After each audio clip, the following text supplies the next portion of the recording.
Salve, salve pessoal, aqui é Eduardo Lemos. No vídeo de hoje eu vou responder a dúvida de um contribuinte barra cliente chamado Israel.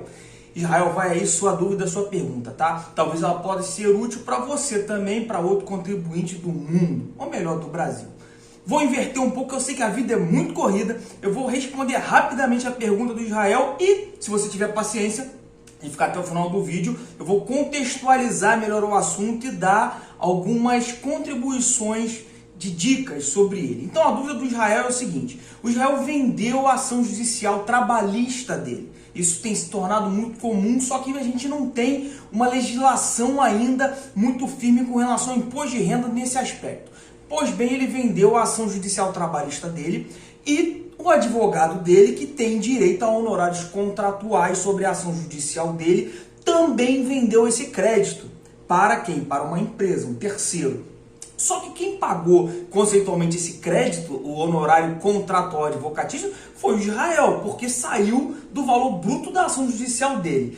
Quando esse advogado vendeu também o honorário dele, que ele tinha direito dos 30% para essa empresa terceira, quem emitiu a nota fiscal para o Israel, contribuinte e reclamante, foi esta empresa terceira, que não é um escritório de advocacia, ok? Agora o Israel está com a seguinte dúvida: ele vai ter que declarar para a Receita Federal no imposto de renda esse crédito dessa ação trabalhista, que é um rendimento recebido acumuladamente. Aí tem uma dúvida, tá? Você tem um outro vídeo aqui que eu vou tentar plugar aqui que fala sobre esse aspecto. Mas voltando aqui, e ele quer saber se ele pode diminuir, como a legislação permite, essa nota fiscal emitida por essa empresa terceira com relação aos honorários que o advogado vendeu para ela. Olha que doideira.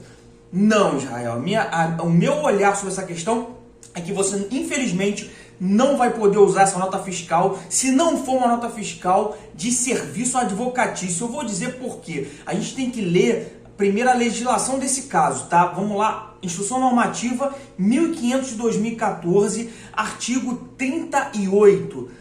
Do montante a que se refere o artigo 37, que é o valor tributável da ação trabalhista, da ação de rendimento recebido acumuladamente, poderão ser excluídas despesas relativas ao rendimento tributável com ação judicial necessária ao seu recebimento, inclusive de advogados. O que isso quer dizer? Você pode diminuir como contribuinte, como reclamante, as despesas que você teve para receber a ação trabalhista, mas inclusive os honorários com advogados, tá? E isso precisa de um documento. Que documento é esse? É uma nota fiscal ou um recibo emitido pelo escritório de advocacia ou pelo advogado. O que você tem na sua mão aí é uma nota fiscal emitida por um terceiro, que pelo que você diz não tem nem essa atividade advocatícia. Ou seja, essa nota fiscal não tem nenhum tipo de caráter vinculativo como despesa necessária para que você tenha recebido a ação trabalhista. Ou seja, no meu entender, isso vai ser glosado por um auditor fiscal. Então aí acaba a resposta do Israel, é que não, teria que ser uma nota fiscal do escritório de advocacia ou um recibo de autônomo, de advogado autônomo com OAB, CPF, valor e data. Então aí acaba a resposta para o Israel. O assunto é confuso, por isso ficou um pouco grande. Então vamos contextualizar esse assunto aí todo. A atividade advocatícia é uma atividade regulamentada por lei, pelo Estatuto da Advocacia. Então, quer dizer, você não pode, por exemplo, emitir uma nota fiscal de assessoria empresarial como honorário advocatício. Por quê? Porque você precisa ter um escritório de advocacia legalizado na atividade de advocacia, ou você precisa ser um advogado autônomo com OAB.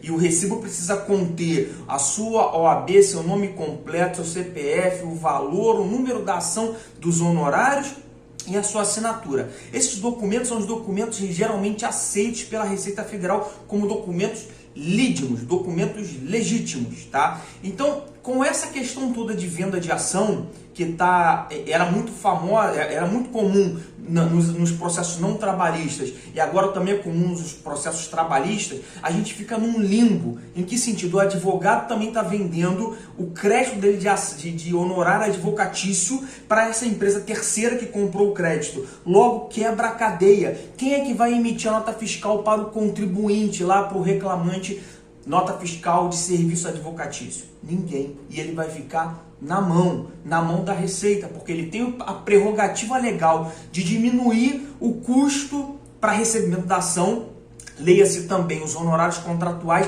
mas ele não tem o documento para comprovar para a Receita essa dedução e pode ficar em malha fiscal e pode, num segundo momento, inclusive acionar o que está acontecendo hoje, acionar os advogados, acionar o escritório de advocacia, acionar a empresa terceira como causador da malha fiscal dele de um possível imposto a pagar maior do que o devido. É isso. Sugestões de novos assuntos, edulemos.com.br. Vai lá na minha página, veja essas informações de rendimento recebido acumuladamente, os serviços que nós prestamos, os vídeos, as informações, porque é caótico. Essa aqui é a realidade. Saúde, paz, até a próxima. Cansei. Tchau, tchau.